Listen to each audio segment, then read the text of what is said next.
जी बिल्कुल, अगर बात की जाए हालिया होने वाली बारिशों की, तो बारिशों के बाद पाकिस्तान के जो तमाम दरिया हैं उनमें इस वक्त जो सूरत हाल है वो तुग़यानी की सूरत हाल। और अगर बात की जाए यहाँ पर दरिया रावी की, तो दरिया रावी में भी तकरीबन जो है निचले दर्जे के सैलाब की सूरत हाल है और जो नशेबी इलाके हैं वो ज़ेर-ए-आब आ चुके हैं। जबकि जो मेन यहाँ पे तशवीशनाक अमर है वो ये है कि दरिया के तेज़ बहाव की वजह से जो ज़मीनी कटाव है उसका सिलसिला जारी है। मेरे साथ मौजूद है यहाँ के मकामी लोग, उनसे बात करेंगे और जानेंगे कि दरिया की जानिब से किस हद तक ज़मीनी कटाव किया गया और कितना नुकसान हुआ है, और मज़ीद आइंदा आने वाले दिनों में क्या सूरत हाल यहाँ पर देखने को मिलेगी, बताइएगा सर। यहाँ रिस्को टीमें भी पहुँची हुई हैं, मीडिया वाले भी हाजिर हैं, वो भी आए हुए हैं। हम चाके मौज़ आलम शाह के रहायशी हैं। यहाँ के काफ़ी सारे जो ज़मीन है, ज़रई ज़मीन है, वो तकरीबन दरिया पर गुज़र चुकी है।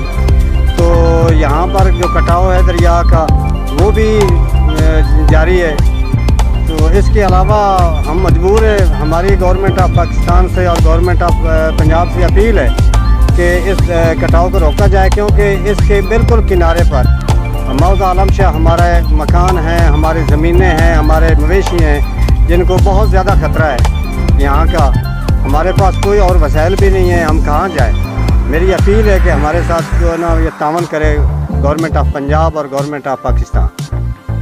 जी बिल्कुल, जो यहाँ पे ज़मीनी कटाव है उसकी वजह से तकरीबन दर्जनों एकड़ जो ज़रई अराज़ी है वो दरिया बुर्द हो चुकी है, जिसकी वजह से यहाँ के जो मकामी लोग हैं उनको तशवीश लाहक है, शदीद तशवीश लाहक है, और गवर्नमेंट ऑफ पाकिस्तान से वो अपील कर रहे हैं कि इनके लिए कुछ इक़दाम उठाए जाएँ। और मेरे साथ मैं आपको मज़ीद ये बताता चलूँ कि रेस्क्यू 1112 की जानिब से यहाँ पर जो रेस्क्यू ऑपरेशन शुरू किया गया है, और जो नशेबी इलाके हैं वहाँ से लोगों को महफूज मकामात पर मुंतकिल करने के लिए भी इक़दाम यहाँ पर उठाए जा रहे हैं। और आपको बताता चलूँ कि यहाँ पर जो ये मौज़ा आलम शाह है, इससे दरिया जो है मैक्सिमम 40 से 50 फीट दूर रह गया है, जिसकी वजह से यहाँ के जो रहायशी हैं वो शदीद तशवीश में मुब्तला हैं। और उनका ये कहना है कि दरिया के कटाव को रोकने के लिए इक़दाम उठाए जाने चाहिए, पत्थर डालें या कोई और इंतजाम करें ताकि जो ज़मीनी कटाव है वो आगे गाँव तक ना पहुँच सके।